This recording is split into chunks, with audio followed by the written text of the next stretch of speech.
Al oriente de Venezuela, en el estado Anzoátegui, se encuentra Lechería, una tierra bendecida por nuestro Creador, rodeada de un inmenso mar, un morro donde se ven increíbles amaneceres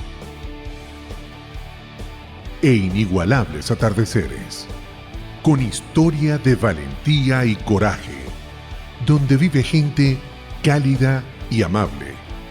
Y es allí donde nace la iglesia Casa de Dios Betel, un hospital divino creado por Dios para sanar y restaurar vidas.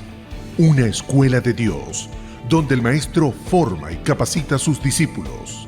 Un cuartel donde se forman hombres y mujeres esforzados y valientes. Un lugar donde su presencia ministra con total libertad bajo la unción del Espíritu Santo. Quiero invitarlos a abrir sus Biblias. Primera carta del apóstol Pablo a los Tesalonicenses, capítulo 4, del verso 15 al verso 17. Vamos a dar continuidad con una serie que lleva el título de Señales de su venida. Prepara tu corazón, porque hoy este ambiente se vuelve como un aula de clases donde el divino maestro abre las escrituras. Tu vida, sentada como especie de un pupitre, será enseñada, será instruida, te va a redarguir, te va a corregir, te va a guiar, pero sobre todo la buena palabra se va a prender en tu corazón de tal manera que mientras la oyen, enfermedades se van. Mientras la oye, una fortaleza de Dios recibe. Mientras la oye, ideas, se te alumbra el entendimiento. Mientras oye la palabra, ella será tu lámpara, tu lumbrera, ella será tu roca, tu fortaleza, será tu fundamento, ella se volverá tu espada. Ella te hará ser una persona que tiene las herramientas a partir de este momento para darle valor a su vida, para sacar la mejor versión de ti. Así, bienaventurado todo aquel que me sigue por la radio, a través del CD, porque aquí hay voz de Dios. Primera Tesalonicenses capítulo 4, verso 15 al 17. Pablo el apóstol, inspirado por Dios, dice así: por lo cual os decimos esto en palabra del Señor, que nosotros que vivimos, que habremos quedado hasta la venida del Señor, no precederemos a los que durmieron. Verso 16: porque el Señor mismo, con voz de mando, con voz de arcángel y con trompeta de Dios, descenderá del cielo, y los muertos en Cristo resucitarán primero. Luego nosotros, los que vivimos, los que hayamos quedado, seremos arrebatados juntamente con ellos en las nubes para recibir al Señor en el aire, y así estaremos por siempre con el Señor. Padre, te doy gracias por tu palabra. Creo que tú predicas, creo que es tu voz y no la mía. Es tu presencia en esta hora. Redarguye, reprende, edifica, consuela, sana, fortalece e imparte la fe. Vivifícanos según tu palabra. Háblanos que tu pueblo oye. Amén. Mira que está a tu lado, dile, ¿cómo se llama el tema? Señales de su venida. Esta es la segunda parte. Comenzamos enseñando en Mateo 24, del verso 1 en adelante, verso 1 y 2, que Jesús salía del templo. El pasaje bíblico dice que sus discípulos comienzan a mostrarle las murallas, el templo y toda aquella hermosa edificación. Saliendo del templo, Jesús se dirigió a ellos y les dijo: ¿veis todo esto? Sí, Señor, vemos el templo. De cierto os digo que no quedará piedra sobre piedra que no sea derribada. Para un judío eso es una palabra muy fuerte, muy violenta, ya que un judío, el templo es algo santo, sagrado, sublime, de mucha estima, de grande valor, es su orgullo. Y oír de Jesús, el que no miente, no va a quedar piedra sobre piedra, eso le despertó, le quedó como una cosquilla, como que estaban picados por dentro y tenían esa pregunta: ¿cuándo sería eso? ¿Quién lo va a hacer? Luego aparece en el verso 3 de Mateo 24 el escenario donde Jesús ya no está saliendo del templo, sino que está sentado en el monte de los olivos. Otro ambiente, quizá pasaron horas, quizá pasaron días, meses, no lo sabemos, pero estando en el ambiente, Jesús sentado en el monte de los olivos, dice que los discípulos se le acercaron y le preguntaron diciendo: Maestro, dos preguntas, dinos, ¿cuándo serán estas cosas? ¿Cuáles cosas? Primeramente la destrucción del templo. Eso se cumplió en el año 70 después de Cristo, bajo gobierno de un tal Tito.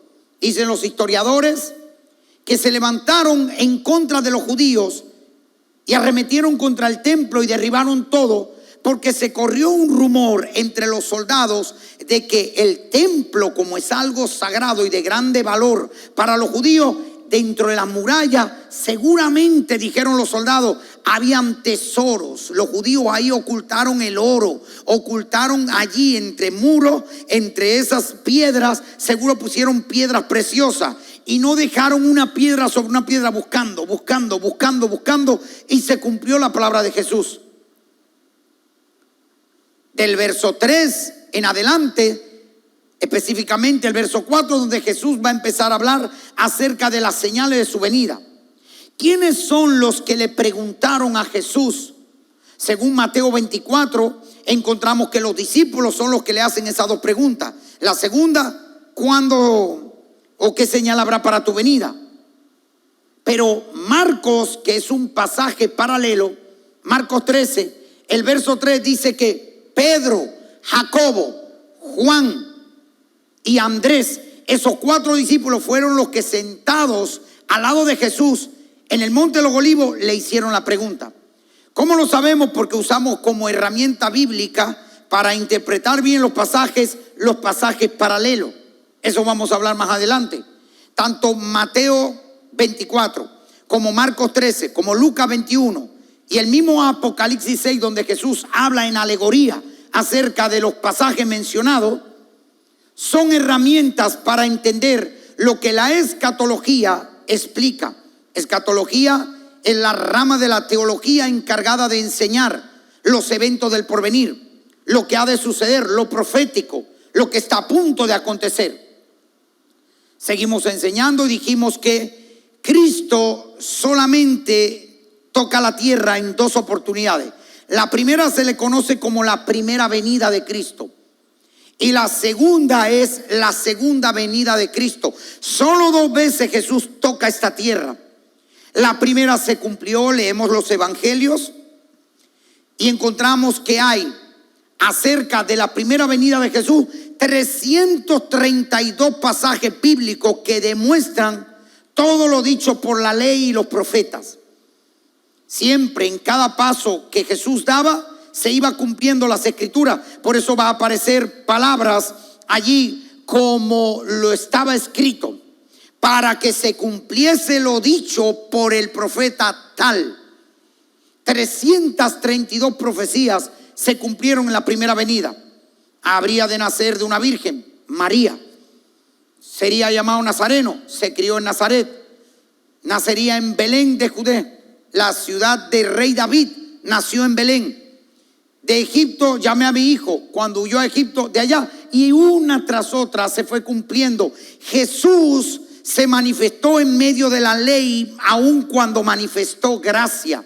Es importante entender las diferentes dispensaciones. Está la gracia como don de Dios, que es un don que se otorga a quien no lo merece, y está la gracia como dispensación. Están los patriarcas, la ley, los profetas y la gracia. Cuando usted lee Mateo, Marco y Lucas y Juan, esos 4 evangelios, eso no pertenecen al Nuevo Testamento. Eso es continuación del Antiguo Testamento. El Nuevo Testamento, prácticamente cuando Jesús cuelga en una cruz y derrama su sangre. El primer libro, hablando cronológicamente del Nuevo Testamento, sería Hechos de los Apóstoles o Hechos del Espíritu Santo. Ese es un poquito de teología. Estamos enseñando un poquito de Biblia.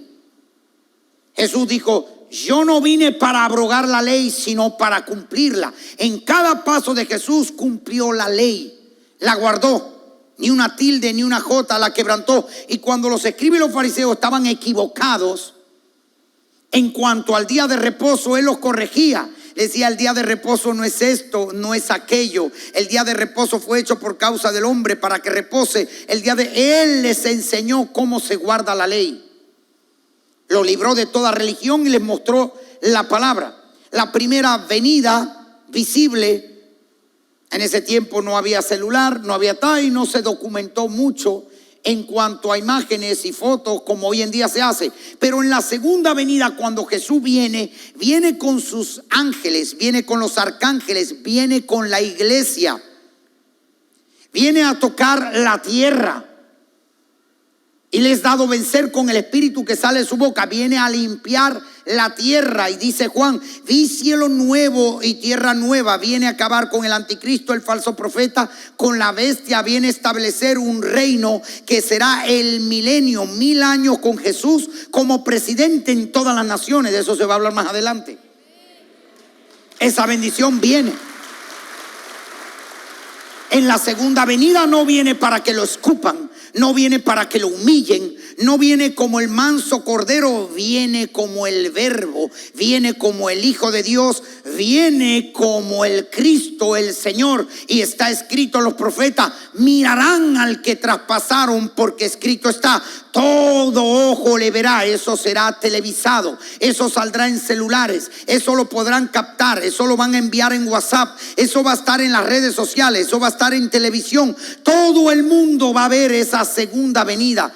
Antes de que suceda eso, Jesús dejó unas señales. Pero antes de la segunda venida, 7 años antes, va a suceder algo que Pablo habla con el nombre de arrebatamiento. Entre una venida y la otra hay un arrebatamiento, donde la iglesia será levantada en las nubes, recibirá al Señor en el aire. Cristo en el arrebatamiento no toca la tierra. Y Cristo va a venir y volaremos con Él. No va a venir, está en el cielo.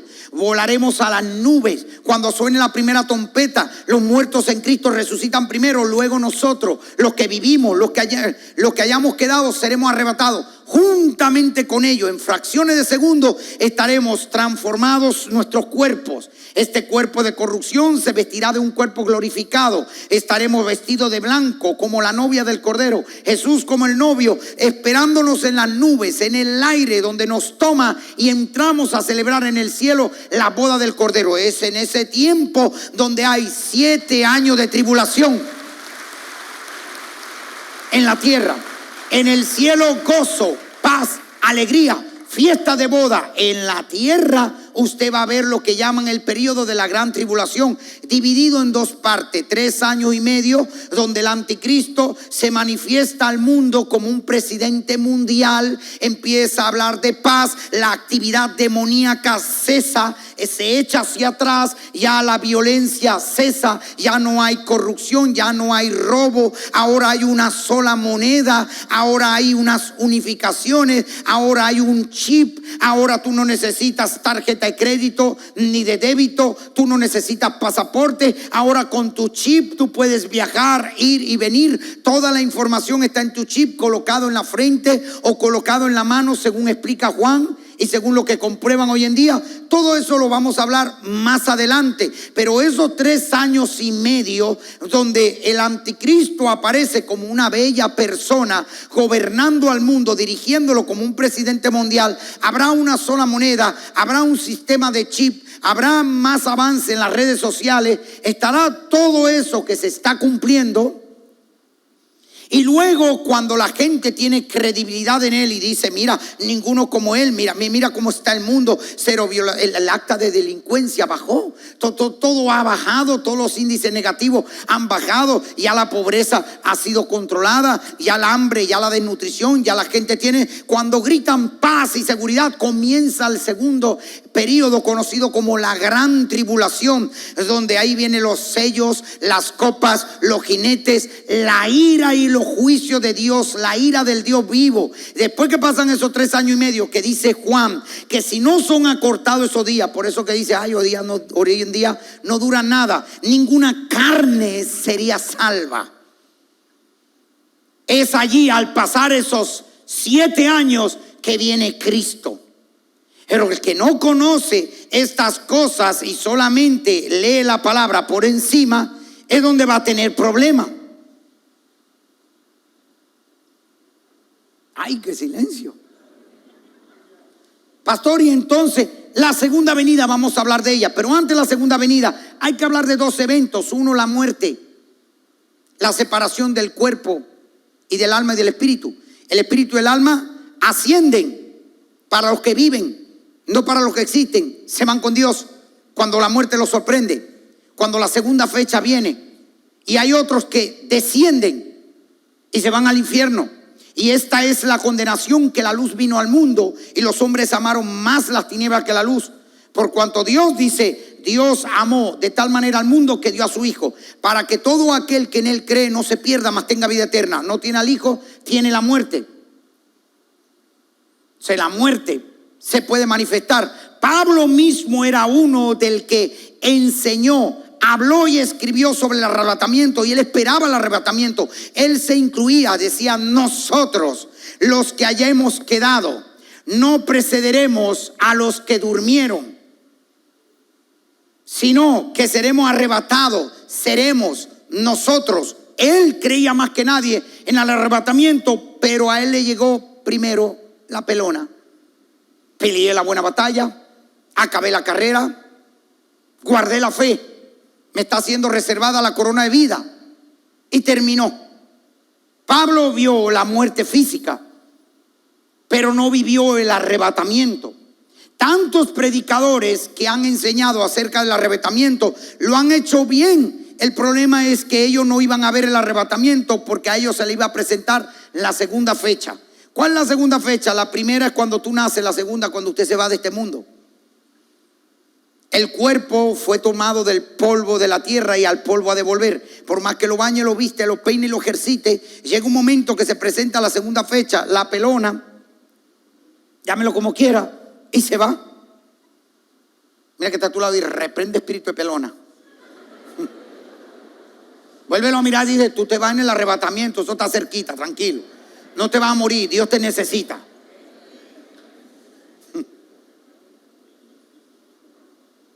Para la muerte, pastor, hay que estar preparado. Y para el arrebatamiento hay que estar preparado.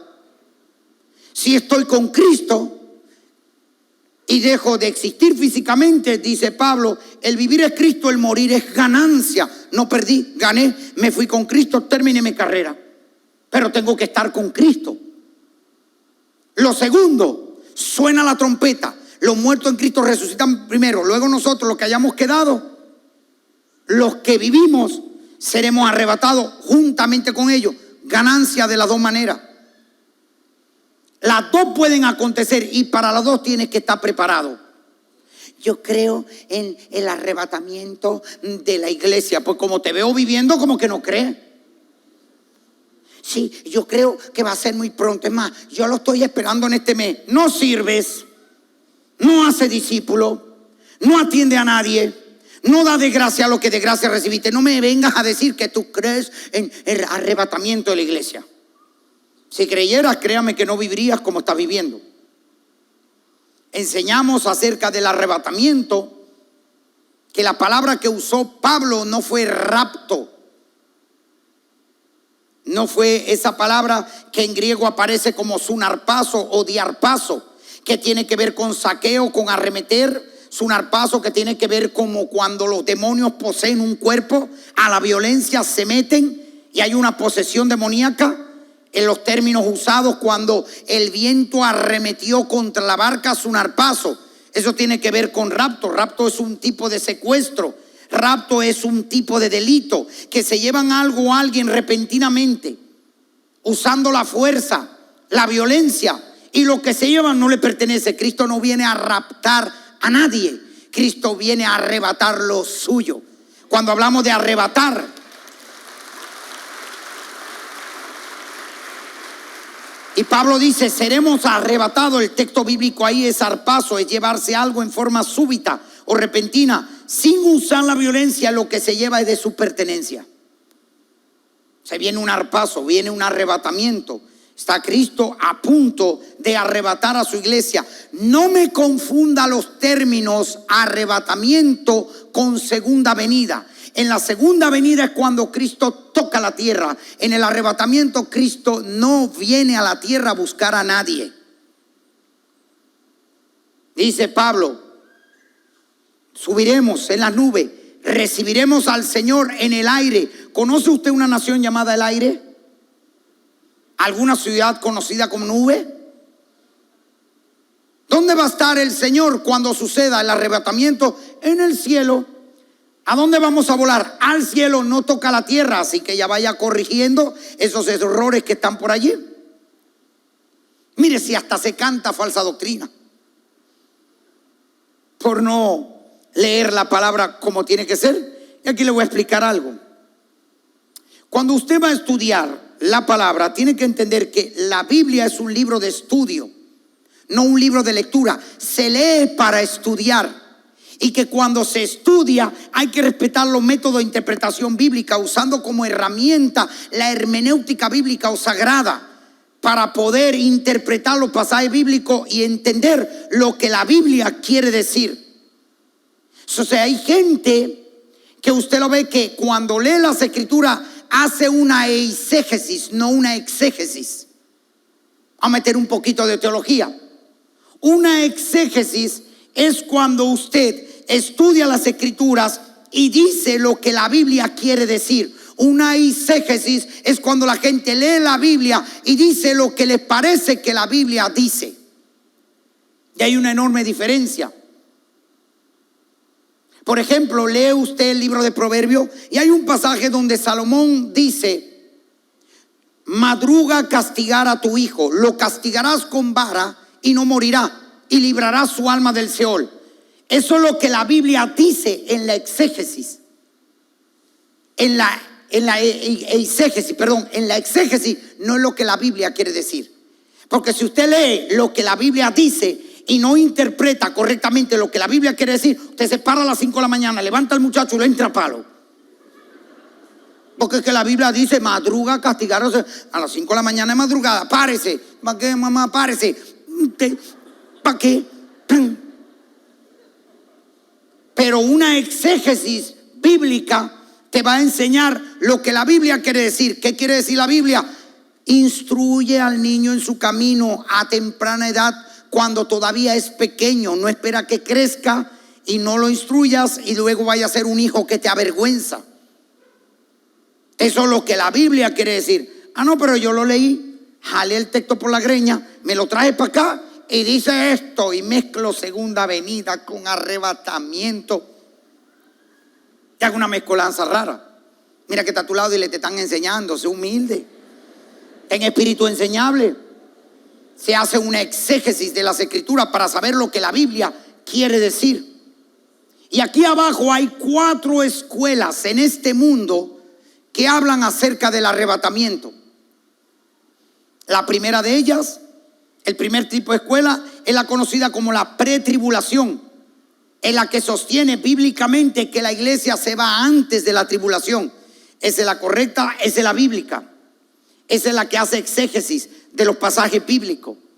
Está una segunda escuela, que es la que conocen como la medotribulación. Es la que sostiene, al hacer una eisegesis, jalando texto por la greña, sacando el texto de su contexto, diciendo lo que dice la Biblia, pero no interpretando lo que quiere decir. Dicen que la iglesia se va a la mitad del periodo de la gran tribulación. O sea, los 3 primeros años y medio, donde hay paz, donde el anticristo se está dando a conocer, ahí está la iglesia. Los otros 3 años y medio, cuando gritan paz y seguridad y comienza la destrucción, ahí la iglesia es levantada. Lo cual es falso, no es bíblico. Pero eso es una segunda escuela, la medotribulación. La tercer tipo de escuela, correspondiente al rapto, es las post-tribulacionistas. Esos son los que sostienen que la iglesia sí se va. Sí va a haber un arrebatamiento, pero después de la gran tribulación. ¿Eso están más pelados? Después que haya pasado todo, la iglesia va a estar ahí aguantando. Leña de todos colores. Eso vamos a explicar más adelante lo que es un juicio de Dios, porque yo veo a cada cristiano y me tiembla el cuerpo completo cuando escucho: eso es un juicio de Dios, está cayendo la lluvia. Juicio de Dios, juicio de Dios. Mira, cuando tú hablas de juicio, normales y naturales, hay jueces. Cuando tú hablas en este mundo, los jueces se pueden corromper. Te pueden ver como un cliente. Ahí saco la camioneta, ahí saco para la casa. Y hay unos pocos jueces que no son corruptos, que son serios. Pero cuando tú hablas de juicio de Dios, tú estás hablando de que quien juzga es justo, es verdadero y juzga con justo juicio. No hace del inocente el culpable, ni del culpable inocente. No manda castigo al inocente, y al inocente le va a mandar castigo, y al malo le va a mandar bendiciones. Eso sería un mal juicio, cosa que no corresponde a Dios. Eso lo vamos a enseñar más adelante. Mira que está a tu lado, dile: esta serie se va a poner buena. Yo sé que te lo digo. Primera escuela, pretribulación. Segunda escuela, medotribulación. Tercera escuela, posttribulacionista. La cuarta escuela, esa se quiso implementar acá en Caracas, y es la que llaman reino presente, la Kingdom Now. No va a haber arrebatamiento, dice esa escuela. Ya aquí está el Señor, ya todo está cumplido. Eso sí es verdad que se fumaron una lumpia doble, sin filtro. Esas son las cuatro escuelas. Pastor, está bien, está la primera venida de Cristo, la sabemos, la vemos por la Escritura, todo se cumplió la Escritura, hay 332 pasajes. Está una segunda donde del verso 4 de Mateo 24 en adelante Jesús va a empezar a hablar de señales, pero nos está diciendo que antes de hablar de las señales de la segunda venida, las señales para la segunda venida sirven para el arrebatamiento, porque el arrebatamiento son 7 años antes. Y si las señales son para la segunda venida, para decirte que está cerca esos 7 años que van a suceder de tribulación, donde después de esos 7 años viene Cristo, entonces 7 años antes está el arrebatamiento. Quiere decir que las señales sirven para el arrebatamiento, sí, seguro. Pero el arrebatamiento es una enseñanza nuevo testamentaria. La segunda venida es Antiguo y Nuevo Testamento. Por eso que los de reino presente no la aceptan, porque dicen: no aparece en el Antiguo Testamento. Cabezón, ¿cómo va a aparecer en el Antiguo Testamento si la iglesia no estaba en el Antiguo Testamento? Si cuando Mateo 24 Jesús está hablando, le está hablando al creyente, al judío. Recuérdese que la Biblia habla de 3 tipos de pueblo. Dios tiene 3 tipos de pueblo. Número 1, el pueblo de Israel. Número 2, el pueblo gentil. Y número 3, la iglesia.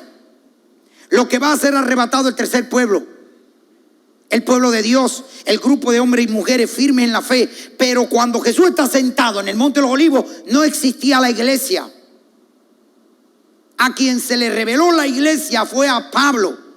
El mismo Pedro, tú lo ves en el Hechos de los Apóstoles, cuando va hacia los gentiles, tiene Dios que bajarle un lienzo, que decirle: mata y come, que ver que lo que pasa con Cornelio, que el Espíritu Santo se derrama y llena al Cornelio, para que el cabezón, 3 años y medio andando con Jesús, diga: ahora entiendo que Dios no hace excepción de personas, que recibe a los gentiles. Mientras que Pablo enseñaba acerca de la gracia, me enseñaba acerca del cuerpo de Cristo, de la iglesia, que Jesús es la cabeza, nosotros somos miembros del cuerpo de Cristo, que cada uno tenemos una función. Es Pablo quien enseña a Pedro y a los demás apóstoles acerca del cuerpo de Cristo, de la iglesia.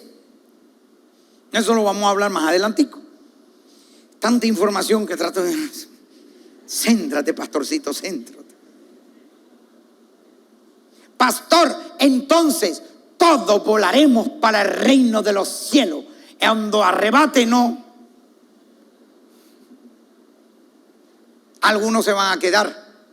Ahora, yo no voy a ser de los que se van a quedar porque yo como pastor no me parece, o porque la concilio, la organización, la federación. Si yo te voy a enseñar quiénes se van a quedar, te voy a abrir la escritura para que escuches a Dios mismo diciéndote quiénes se quedan, quiénes no vuelan en el arrebatamiento. Mira que está a tu lado y dile: prepárate que aquí van las primeras. ¿Quiénes no se van en el arrebatamiento? Bíblicamente, pruébemelo por la Biblia, no me dé doctrina de hombre. Ella que me presiona, aquí va. Los que existen pero no están vivos no se van en el arrebatamiento. Pruébemelo por la Biblia. Primera Tesalonicenses 4:17. Pablo dice: luego nosotros, los que vivimos, los que hayamos quedado seremos arrebatados juntamente con ellos. ¿Notó usted que acá en la tierra hay dos tipos de personas?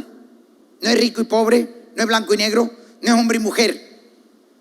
Me refiero a los que están vivos y los que están existiendo. Bíblicamente hablando, los que están existiendo comen, beben, duermen, corren, trabajan, estudian, participan en muchas cosas, pero están muertos en delito y pecado.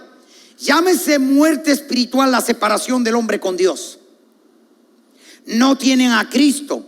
Recuérdense que Jesús no solamente es el camino y la verdad, Él es la vida. Y la palabra dice, el que tiene al Hijo tiene la vida. Cuando uno recibe a Cristo, uno no cambia de religión, uno cambia de reino. Uno sale de la muerte, del existir, y ahora está vivo para con Dios. El Espíritu renace y uno tiene una conexión donde Dios se convierte en nuestro Padre. A los que le creen, a ellos se les dio la potestad de ser hechos hijos de Dios. Cuando tienes a Cristo estás vivo. Cuando no tienes a Cristo estás muerto en delito y pecado, existiendo. Los que están existiendo, ajenos a la vida de Dios, separados de Dios, de espalda a Dios, suena la trompeta. Los muertos en Cristo resucitan primero. Luego los que hayamos quedado, los que vivimos, son arrebatados y ellos se quedan. Y hay gente en diferentes iglesias más muerta que viva, que no ha nacido de nuevo. Si no nace de nuevo, no puedes ver el reino de Dios. ¿Te lo probé por la Biblia? Sí. Si estás en pecado, si estás en desobediencia, si estás de espalda a Dios, no estoy hablando del que comete errores, estoy hablando de aquel que peca deliberadamente, que no quiere nada con Dios, que le ha dado la espalda a Dios. El arrebatamiento no es para usted. Pero no se me ponga triste, aquí le tengo la buena noticia. Hoy usted le abre su corazón a Dios y le dice: Señor, yo soy de los que va a volar, yo te voy a recibir las nubes, yo estaré contigo en el aire, te entrego mi corazón.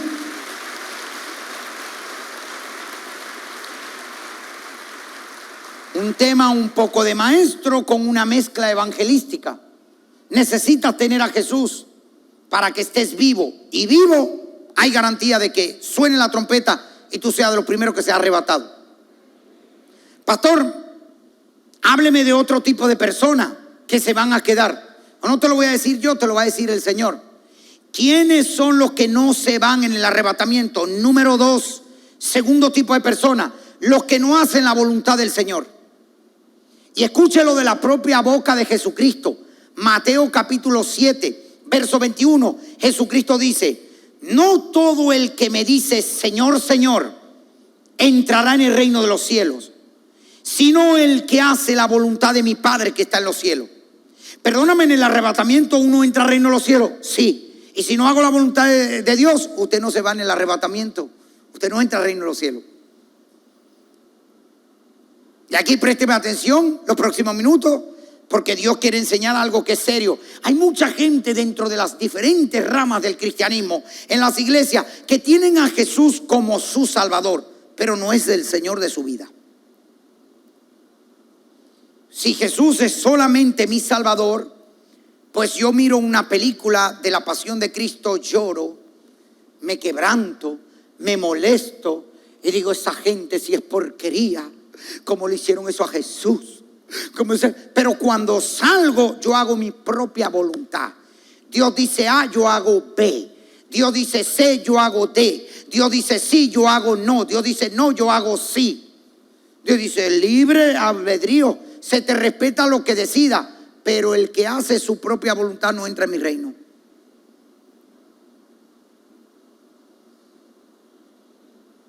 Si me amáis, guardad mi mandamiento. Ahora, cuando Jesús es mi Salvador, pero también es mi Señor, hay que entender el tema bíblico. No todo el que diga Señor, Señor. Mire ese término, Señor, en el griego es Kyrios. No es como se entiende en el castellano. En el castellano hoy en día se le dice Señor o Señora a cualquier persona, por pícara o engañadora que sea, tramposo, mentiroso. Buenos días, Señor. Al bandido ese, Señor. Pero en tiempo bíblico, Señor era una palabra sacada del griego kyrios, que tenía estos 5 significados: amo, jefe, soberano, dueño, máxima autoridad. Y el único en la tierra en esas 5 características que definen la palabra Señor era el César del Imperio Romano. Él era el amo, él era el jefe, era el dueño, era el soberano, era la máxima autoridad. Y era el Señor de señores, Rey de reyes y Señor de señores. Ese es el que es tu amo, tu jefe, tu dueño, tu soberano, tu máxima autoridad. Cuando Él es mi Señor, yo dejo de hacer mi voluntad para hacer la de Él. Yo me convierto como un esclavo. Pablo dijo: no vivo yo, vive Cristo en mí. Lo que ahora vivo en la carne, lo vivo en la fe del Hijo de Dios. Pablo tiene a Jesús como el Salvador, pero también como el Señor de su vida. Oye la palabra: creo que Jesús murió por mí. Sí, Él es mi Salvador. Y se me salen 2 lagrimitas. Yo lo amo con todo mi corazón. Si me amáis, guardad mis mandamientos. Yo tiro vencido para el cielo. Si alguno me ama, guarde mi palabra. ¿Por qué me dices Señor, Señor? No, porque tú eres el Señor, pero tú no haces lo que yo digo. Soy el Señor, seguiré siendo el Señor, pero no el Señor de tu vida. Cuando Jesús es el Señor, tu vida como una barca, tu corazón como el timón, Él se vuelve el capitán. Y Él guía tu barca. Pero cuando Él no es tu Señor, Jesús lo monta en la barca y lo tire como muchacho mandado. Tira el ancla, rema. Si está en tu vida, lo hace sentir como el inquilino, como el arrimado, no como el dueño de la morada. Por eso usted va a leer textos en el original que son muy diferentes al español. En el español usted lee: donde está el Espíritu del Señor hay libertad. En el original no dice así: donde el Espíritu del Señor es el Señor, allí hay libertad. ¿Ve cómo cambia todo el sentido? ¿Es Jesús tu Salvador? Sí, yo lo recibí. ¿Es también tu Señor? ¿Hace lo que te dice? Viene Dios y da un mandamiento, no una sugerencia. Si Él es mi Señor, yo le obedezco. Si no es mi Señor, yo hago lo que me dice Maíta, mi abuela, la religión, la tradición, y desecho la palabra de Dios. Dice Dios: no harás imagen ni de lo que está en el cielo, ni abajo en la tierra, ni en las aguas. No te postrarás a ella, no las honrarás, no las adorarás. Pero el hombre dice: lo podrás hablar tú. Yo la saco, yo la baño, yo la visto, yo la monto en un carro, yo la adoro, yo le prendo vela. Dios puede dar un mandamiento, yo hago mi voluntad. Eche para adelante. Cuando usted se muera, cuando salga del cuerpo, ¿para dónde se va? No, porque Jesús es mi Señor. No me llames Señor cuando no hiciste lo que yo te dije. Señor es una palabra que se dice, esa frase se pronuncia rápidamente. Señor, eres mi Señor. Se puede decir con lágrimas. Ponga la mano en su corazón, ponga cara de triste. Eres mi Señor, eres mi Señor.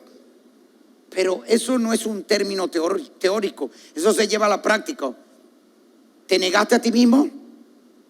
¿Te llevando tu cruz? ¿Menguaste para que Él crezca? No, Él no es tu Señor. Sigue siendo de terco, rebelde, insujeto, haciendo tu propia voluntad. Dios diciéndote que hagas esto y tú haciendo lo contrario. Dice: no te preocupes, va a sonar la trompeta. Los muertos en Cristo van a resucitar primero. Los que viven serán arrebatados. Y los que no hacen mi voluntad, aunque canten coro, aunque ofrenden, aunque diezmen, aunque vayan de vez en cuando a la iglesia o miren mensajes por internet, esas no son las características que tiene un creyente que va a ser arrebatado. ¿Sabe? Hay gente en las casas y en las iglesias que sabe más Biblia que usted y que yo juntos, pero que la vive jamás. Que la pone por obra jamás. Si se le da un premio por tener una excelente desobediencia, serían galardonados. Si Jesús es tu Señor y es tu Salvador, suena la trompeta, tú vas a ser levantado. Si Jesús es tu Salvador y tienes religión y estás haciendo obra de caridad y estás oyendo la palabra, pero estás haciendo lo que a ti te dé tu gana, vive en desobediencia, suena la trompeta, usted se queda.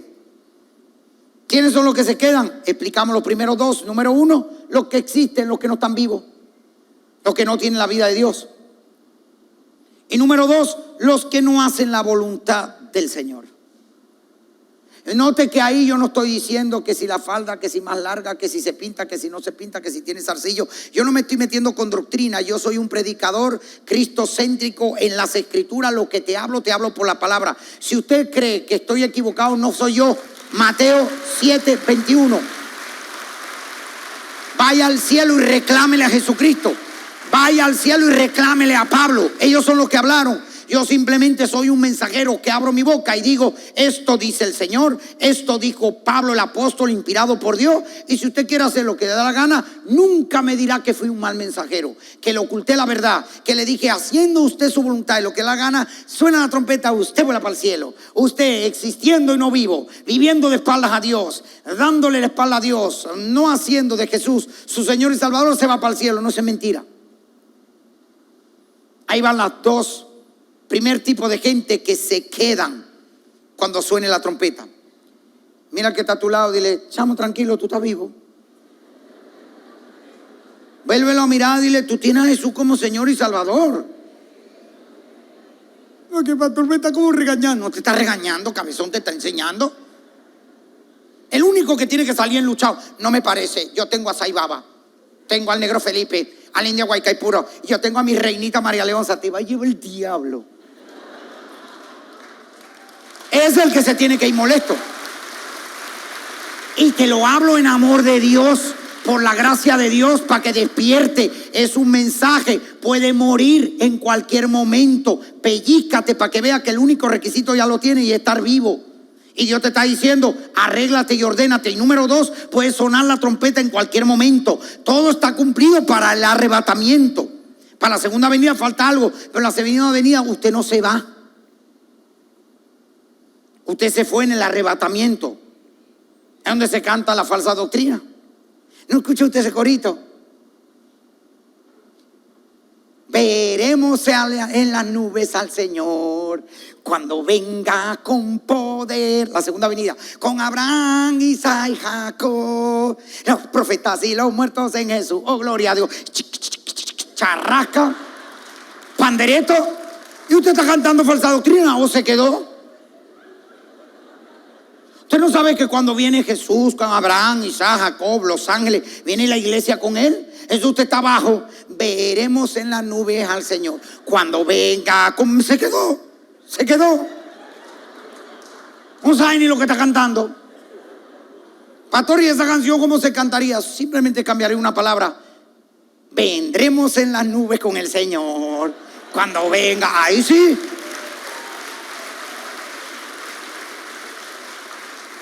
Pero como lo cantan allá y en la otra iglesia se lo copió, y como en las campañas también lo cantan, entonces yo vivo cantando. Y después yo le tengo más adelante otros coritos que son matademonios. Ponga la mano en su corazón, si me sigue en la radio, a través de las redes sociales, y dígale, Señor Jesús, hoy yo te entrego mi corazón. Yo quiero estar vivo. Tú eres mi vida. Entra en mí. Bienvenido eres. Te recibo, no solo como mi Salvador, sino como el Señor de mi vida. Ayúdame a hacer tu voluntad.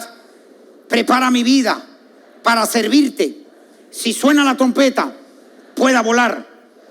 Y si se despega mi espíritu, dejando a mi cuerpo, sea para mí ganancia.